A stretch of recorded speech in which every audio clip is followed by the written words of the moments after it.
இன்னைக்கு அமெரிக்க பணமான டாலரை பற்றி பார்ப்போம்.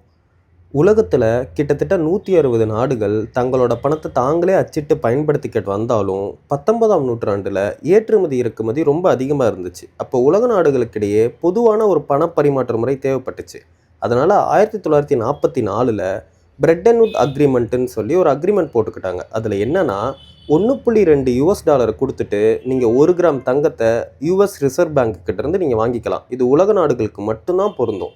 ஆனால் 1971 இந்த அக்ரிமெண்ட்டை அப்போ இருந்த அமெரிக்க அதிபரான நிக்சன் கைவிடுறாரு. ஏன்னா அவங்க கிட்ட இருந்த கோல்டை விட அவங்க நிறைய பணத்தை பிரிண்ட் பண்ணதுனாலையும், அவங்க போருக்கு போக வேண்டிய தேவை இருந்ததுனாலையும் அதை கைவிட்டுட்டாங்க. இப்போவும் மக்கள், உலக நாடுகள் யுஎஸ் டாலரை பண பரிவர்த்தனைக்கு பயன்படுத்தி வராங்க. பொதுவாகவே மக்கள் ஒரு விஷயத்துக்கு பழகிட்டாங்கன்னா அதிலிருந்து வெளியில் வர்றதுக்கு நிறைய சிக்கல் இருக்கிறதுனால நீண்ட நாட்கள் ஆகுது. நீங்கள் என்னைக்காவது உங்களை நீங்களே பணம் யார் தயாரிக்கிறாங்க, யார் இதுக்கு ஒரு வேல்யூ கொடுக்குறாங்கன்னு கேட்டிருக்கீங்களா? கேட்டுக்கிட்டதில்லைன்னா இதுக்கு மேலேயாவது கேளுங்க. உங்களை நீங்களே கேட்டுக்கணும். தொடர்ந்து பேசுவோம்.